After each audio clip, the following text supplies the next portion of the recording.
के जो प्रबुद्ध व्यक्ति हैं या जो विचारवान व्यक्ति है, सुनते तो उनको बहुत कष्ट होता है कि रेगड़ समाज को बंधुआ मजदूर नहीं समझा जाए, कोई पार्टी नहीं समझती।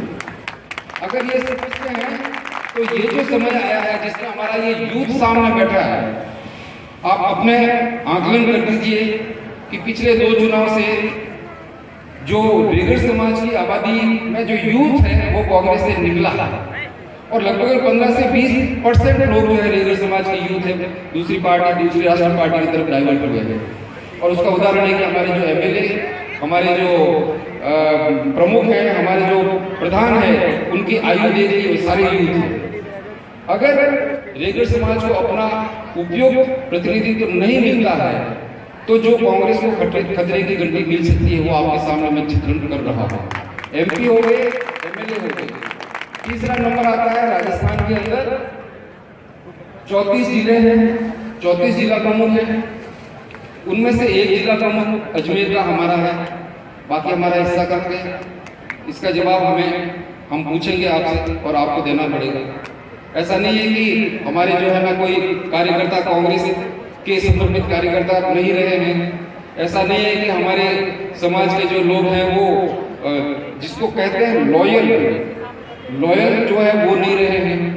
तो वो आप देख लीजिए कि 34 जिला प्रमुखों में से एक ही क्यों, और वो भी बीजेपी का, कांग्रेस का उसमें भी कोई रोल नहीं।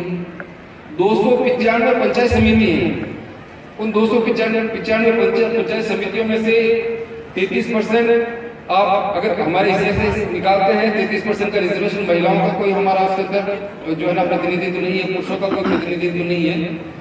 और लगभग 9000 ग्राम पंचायतें हैं राजस्थान के अंदर। हालांकि सरपंच का चुनाव प्रत्यक्ष तौर पे पार्टी के बेसिस पे नहीं होता है, लेकिन अप्रत्यक्ष रूप से होता ही है, क्योंकि जब वार्ड पंच का चुनाव होता है तब पंचायत का जो सरपंच है वो भी उसी में से देखा जाता है। तो मेरा आपसे निवेदन है, नगर पालिका की स्थिति देख लीजिए, उसमें भी यही बात है।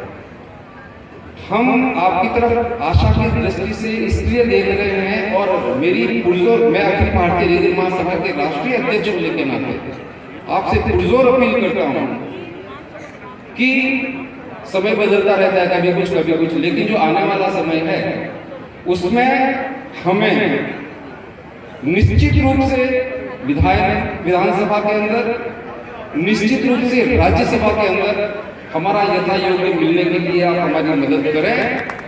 और अगर ये नहीं होता है, अभी समय पे जो है ना कांग्रेस नहीं ध्यान देती है, तो इसका खामियाजा अभी 15% हुआ है, बढ़ सकता है। और आप जानते हैं कि अगर यूथ एक बार डाइवर्ट हो गया तो उसको वापस लाना किसी के बस का नहीं है, क्योंकि वो सब अपनी गणित सोचता है। तो मेरा आपसे निवेदन है कि आप इस बात पे अपना जब भाषण ले तो इस बात पे जरूर कुछ अपना कोई इंडिकेशन दे। दूसरा, हमारे साथ एक दिक्कत और होती है कि संगठन के अंदर हिंदुस्तान की आजादी से आज तक, मैं कहता हूं इस मंच से, हिंदुस्तान की आजादी से आज तक क्या रेगड़ समाज का कोई भी आदमी कांग्रेस का लॉयल नहीं रहा?